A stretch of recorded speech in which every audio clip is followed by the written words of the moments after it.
How often do we consider the mental health in our children? In today's Stories of Hope, we discuss the efforts in the community and how we keep our children's needs in focus. Stay tuned.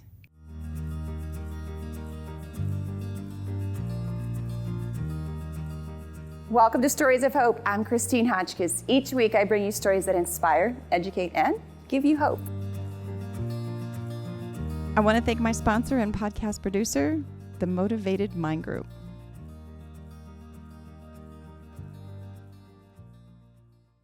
This weekend, I had the honor of moderating a panel here in Chandler, Arizona, talking about mental health in our children. That is such a big topic, and we broke it down this weekend in front of 45 plus Phoenix youth. Being among so many kids in this group and specialists advocating for such an important topic, I was overwhelmed at times. My guest today is David Jones from Positive Image Sports. His organization sponsored this event together with Tanner Community Development Corporation. Welcome, my guest, David Jones. Thank you so much. Yes. Pleasure working with you. Pleasure to be here.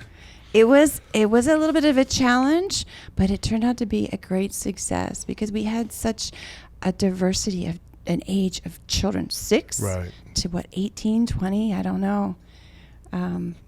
There was a couple of things that I noticed during this particular event. Number one, everyone was engaged, and that means that the panel did a great job. So hats off to you facilitating that with all the panelists that were there. Secondly, while the kids were engaged, you gave them something to think about, and I think that was important as well because they gave you a lot of positive feedback. So I enjoyed sitting in the stands just to be a visual part of it. And the message that we were making sure we were giving to the kids was, we talk about mental health, and mental health is such a big thing. And one of the questions was asked, do the kids understand what mental health is? Yes. That I wanted to make sure, because there are so many things we as adults understand the breakdown, but do they understand so they don't have a breakdown? We had a 6-year-old that stood up and boldly on the microphone said yes. I loved that interaction with her. And she described it as saying, it's when your physical brain and your mental brain is challenged. A 6-year-old. Oh, that was great. That was great. Yeah. Now, there were so many different categories we broke down because of the panel that we had. I think we had, 6 panelists? 6, yes. Just to reiterate who those panelists were, I had 2 of mine. One, I'm going to give the name of Councilwoman Christine Ellis out of Chandler, Arizona. And then we also had Paula McCall, who is from the Semicolon Society. And who were the other panelists? Well, Clyde Miller is pretty much part of the glue team at Tanner Community Development Corporation. Clyde has his hand and his hat in pretty much every single grant and program that goes on through TCDC. We also had, I'm drawing a blank here, we got Linda Arroyo. Linda works with Family Partners through also Tanner Community Development Corporation, and she does a fabulous job working to keep families, getting them the information and the tools that they need to keep families on the right path. So I'm drawing a blank. James from James was Wholeness to Peace. Yep. He was the counselor that was there. So if there were any children or parents who wanted some additional information during or following our conversation, he was on hand to do that. He did a fabulous job. I think that was it. Am I missing something? I think there's a Sylvia or Sylvia. I don't remember her name. She came on at the last minute, so I apologize for not giving her credit. Yeah. I think she was with Wholeness to Peace also. Okay. Yeah. I thought it was great that Miss Linda, as I addressed all of our panelists, Mr. or Ms., so that the kids didn't have to figure out the last names, right, and get confused. They're already there going, we just want to watch a movie and eat popcorn and have fun. Right. We had to make them think, like the young lady said, how our brains had to think. And I love that we opened up with Miss Linda doing a breath exercise. Yes. And it was amazing watching the parents and the facilitators and the teachers that were doing that and how they reacted and responded to it. And then when the parents did it, the kids followed suit. Mm-hmm. And so we had 4 and 5-year-olds sitting there doing the breathing treatment. So now we want to break it down. Our audience didn't have a parent for each child. No. So let's give a breakdown as to this group of kids that was there, because that, I think, is where people need to understand that not, and I said this to the kids, not every family really has a mom and a dad. Right. This was a different dynamic. Yes. Most of the kids there had support. Mm-hmm. Let's use that word. A lot of kids have come through some very troubling times, and this was huge for them. They don't get to do this that often, in just getting away and being able to talk about how they're feeling. Most often, one of the mistakes we make with children is we almost tell them how they should feel in every situation. You know, even to the point of pain. Mm-hmm. You know, a kid falls down and gets hurt, and we want to tell them, stop crying, that didn't hurt. Right. You don't know. You didn't experience it. No. And so this was an opportunity to get kids all together and let them understand that they also have a voice to talk about how they feel. And through mental health, whether it's depression, whether it's suicide, all these things were talked about at this. We this also event. talked about bullying. We talked about a safe place for the kids to be able to go to, a person. It doesn't always have to be an immediate parent. Sometimes the parent is the one that's hurting us. And so we want to make sure that child that feels that they're safe to talk about whatever they're not feeling so safe about. That was a very interesting point. There was a young man that was in the very front and stood up, and he talked about how he's not even allowed to bully his little brother. Yep. And then when he talked about that, just so happened his dad was there, and his dad got up and talked about the reason that I instilled that in my oldest son is because I was bullied. And every kid in there was just full attention. Right. So I thought that was great. And that was when one of the other kids in there said that that's where the safe thing came into place. And I was like, we're going to play on that one, because at that age, the kids are looking to the adults. And I reiterated this to the kids, just because you're an adult doesn't mean we have the answers, but you want to have someone you can feel safe, and you shouldn't have to feel like you're in trouble. Right. Remember, someone said, I don't want to feel like I'm in trouble. No, I never want anyone to feel like they're in trouble. But that seems to be the thing that was the fall down that they got. I'm like, no, let's work with this one. And then there was the closeout from an adult who stood up and raised her hand and said, sometimes it's the adults that get bullied by children. Yep. So that became a topic as well. So. And then we also talked about Mr. Clyde and what he does, what he represents. And we talked about alcohol. We talked about drugs. We talked about the escaping that someone goes to when they're not feeling so great or they're trying to fit in. You know, I came back and my executive director, I had a conversation with him, and I said, I think the best part of all of this was it wasn't a lecture. It was a point where some information was given, and then there was a response following it. And I think that was tremendous. So hats off. You guys did great. I thought we were coming in on one thing, and we talked about a lot of things. Yeah, and I think that I walked away going, wow, I learned something from even the other panelists that I didn't even know who they were and what they were doing. And it flowed. And the one thing I made sure that the kids also felt that I had them repeat, because kids have to repeat to understand what's being said, was that they're important. Yeah. And I sat up in the stands to see who was actually following that. And it was one kid. I know he was just sitting on his mom's lap, I'm thinking. And he could barely even talk. He may have been 2 or 3 years old, and he was trying to say it, and he was yelling it just as loud as the other kids. So they were totally engaged. Well, and here's the other thing that we wanted to make sure as a panelist and as a representation of what we were there for is I want to say Councilwoman Christine Ellis and another individual mentioned the brain. Yeah. The kid that brought up the brain, now, were you referring to the young lady? It was our hand. Remember we said what the hand right. represented, which was the emotions, was our Right. thumb. The rest of it was our thinking Right. and how we can get into an uh-oh mode if we allow just this one part of Right. emotion to get covered by the thinking that we need to actually say, no, don't get stuck in that particular emotion. If after this was over, all the kids watched Spider-Man, and I started to listen to some of the kids and their conversation about the movie, and I thought it was pretty deep for me as an adult. Spider-Man? Yeah. Okay. Yeah. I thought it was, personally, I just thought it was, 1, too violent, Two, it had too many storylines that I didn't think the kids could keep up with them all. Okay. And they did. Okay.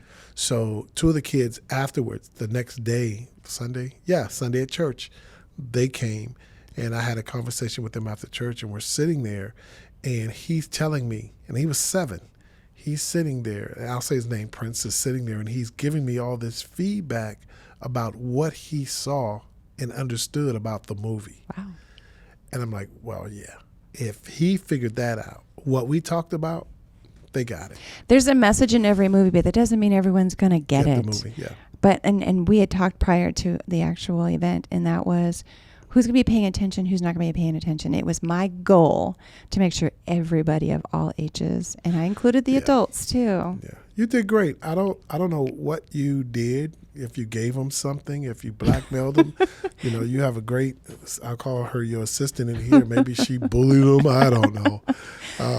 But yeah, you guys did a great job of capturing that moment. And I'm glad. And finding, feeding, and fencing is what I'll call it. Well, I wanted to walk away. If I was the only voice, and then my panelists were the only voices that these kids could remember and get a strong message out of that would put them through another day. Yeah. Because we don't know where these kids are going to go in their future. We don't even know their current situation now. We know what we had for that time that they were with us. And so if we were able to program a little bit in there that was going to be good for them, then I knew that was something we all could do for them, and that yourself included, because you had helped put this together. I love doing these projects. Tanner, TCDC is great at allowing me to create different projects. I've used this as my philosophy. McDonald's, Burger King, and Wendy's all sell burgers, but McDonald's is really wiping the floor with Burger King and Wendy's. Sorry if I got any Wendy's or Burger King fans out there, but McDonald's is wiping the floor with them. Mm-hmm. And I tell everyone it's their secret sauce, and I don't mean the food. McDonald's does work in the community. You don't hear that from Wendy's and Burger King. And because of the Ronald McDonald House, I've never seen it in my life, but they're always raising money for it. They're always doing things kid-related. And so when you focus on children and you focus on things that will enhance the lives of other people, you don't have to market yourself much. Your product is going to market itself. And I wish everyone would just sit back, look at who am I enhancing with what I'm doing, and it'll give you some idea of how you're going to continue to reach people in your community. And so I applaud TCDC for giving me the opportunity to use my gifts to do these things. And they're based out of what part of the valley here? They're in downtown Phoenix. Okay. It's the oldest historic African-American church in Arizona, and they have a umbrella, which is, their nonprofit organization that's under the church, and it allows us to go out and do things in the community. And you just made note that this was specific to the African-American community. It is, but it isn't. The target is the African-American community, but we don't separate. There are times then when these kind of programs, the African-American kids' thoughts, family challenges are kind of pushed to the side. So there are times that we're giving grant dollars to come back in, bring the African-American family back together, and sit down and just have good old-fashioned conversations about life with them. And so TCDC specializes in that. I'd have to say, whether it's that organization or any other organization, we've lost that sit down and talk about what really needs to be talked about. Yeah. So I'm thankful for organizations such as Tanner to be able to say, we're going to do that. We're going to do it on the time where you're going to be comfortable and you're going to be okay with saying, this is what I want to talk about. Right. Because there's topics people don't want to talk about. No. And I say this in all my failed relationships. I'll say this.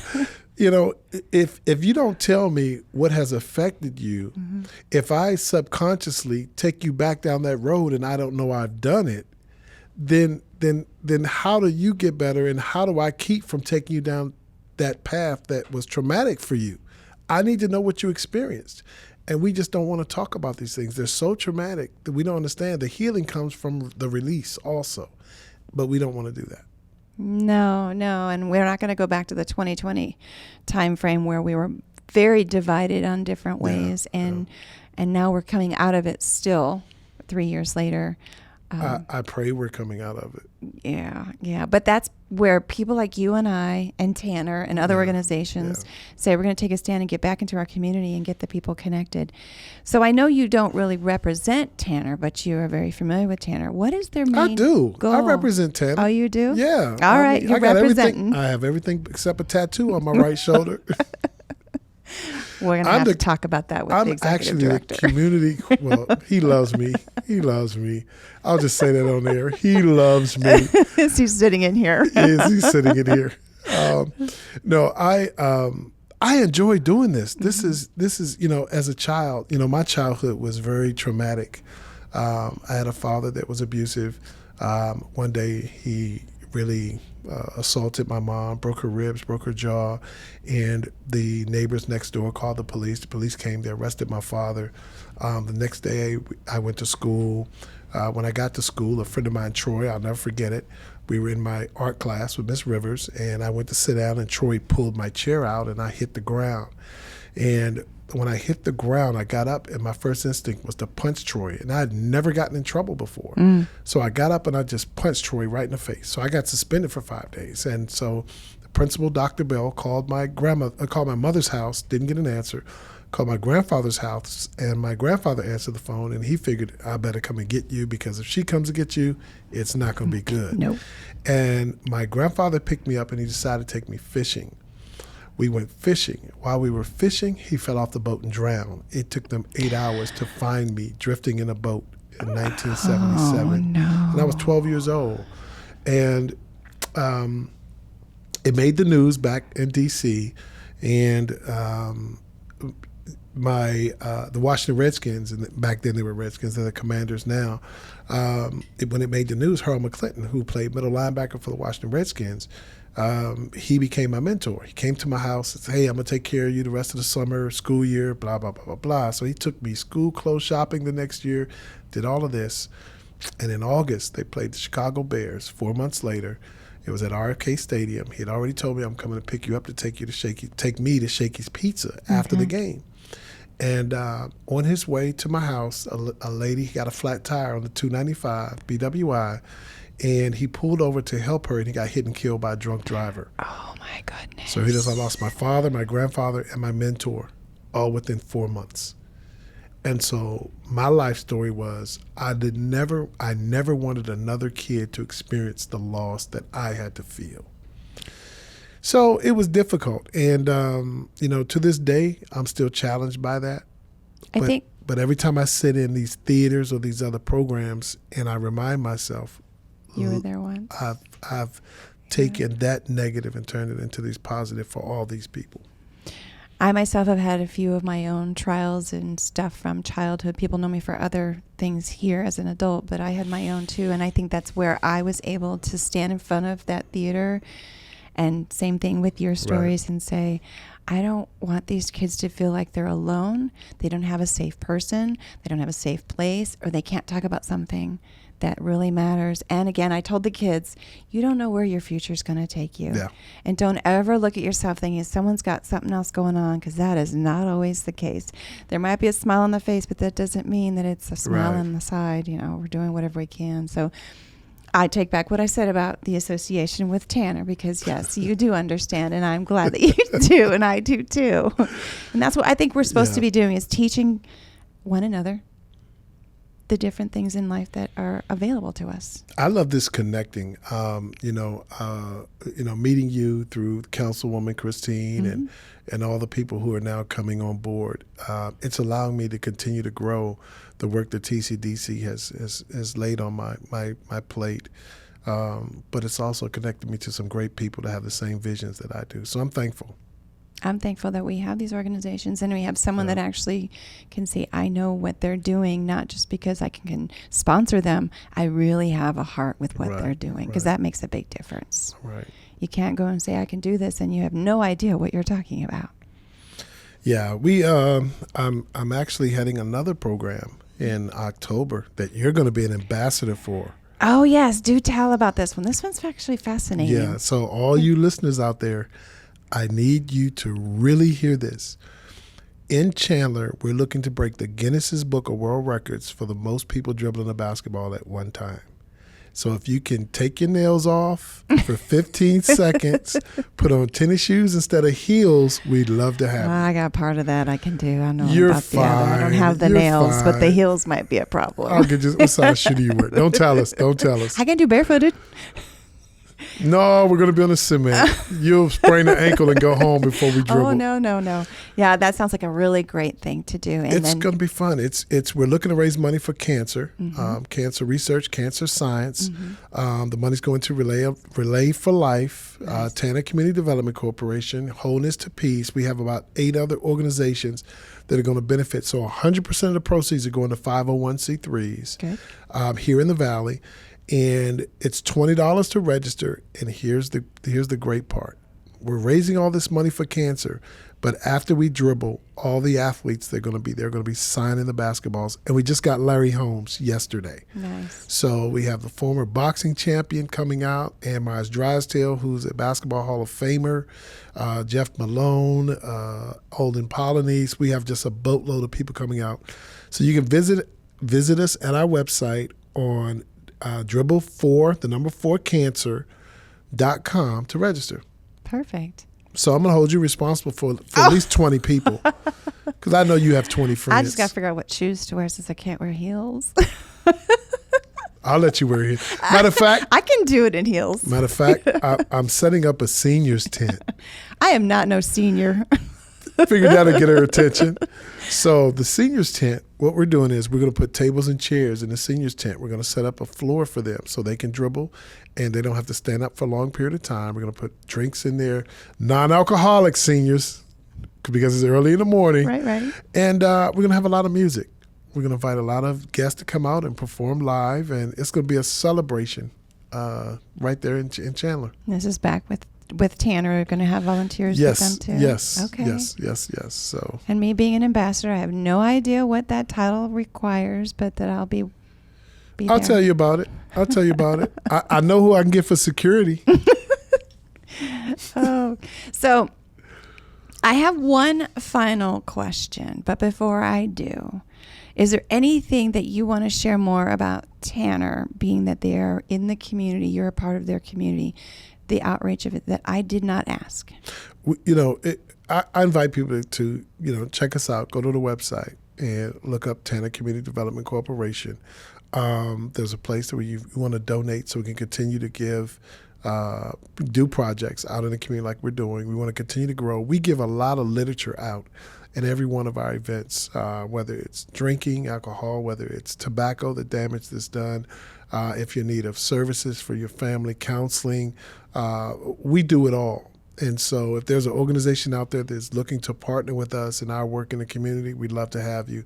Just visit us on our website and come sit down. Let's break bread and talk about it. My boss has got a nice paycheck, so he can pay for the food. And your tattoo.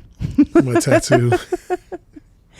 I wanted to bring this back full circle before I ask my final question, and that is, we were sitting here, we started this out with mental health and the message that we want to give to everybody, it doesn't matter what walk of life or age you are, is that it's okay to not be okay, but don't stay there, and always find someone that's going to make you feel safe to talk about what you're uncomfortable about, and that you are safe wherever you are. It doesn't always have to be someone in your home. It could be someone outside your home, a teacher, a counselor, someone from church.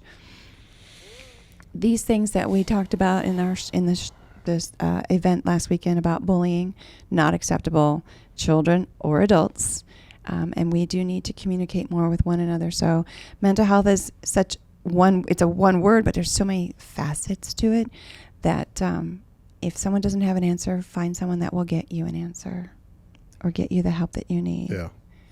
So now is the real question. Oh, God. I love asking this question because if I only had one question to ask, the one that loves to ask questions, to get an idea about someone, it would be this question. Okay. Ready?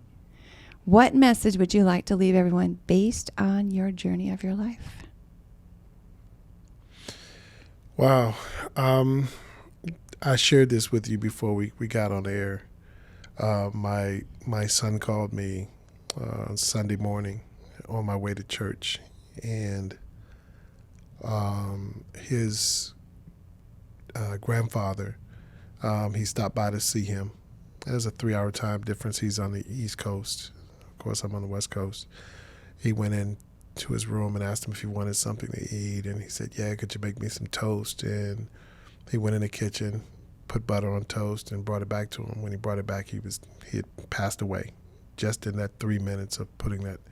And my son was giving me that information on Sunday. When I got to church, I sat in a parking lot for about 15 minutes, and I'm having this conversation with my son. And another good friend of mine called me from Washington, D.C., and she's had some challenges over the last few months. And I didn't take her call because I was talking to my son about my grandfather's passing. And by the time church was over, Maryland Police Department, MPD, called me, and she had taken her life. And so I'm sitting there in church, and the pastor just preached a message about don't throw in the towel. And it was doing praise and worship. And so I will have that visual in my head now, because the time that I got that message was the time he was giving the message with the towel. I just encourage people to get help. I'm too, I've struggled with depression over the years. I was taking a medication that I didn't know enhanced how I felt. And I didn't read the prescription to see that it enhanced depression. And, my thing is, if you need help, seek help. Don't just try to battle this thing, because a lot of times it's a chemical imbalance and you're not in position to cure it yourself. So I encourage people to seek help, get the help that they need in order to battle this challenge, because depression is a disease. It is. And then I want to add to that. I tell people all the time, this is going to get you.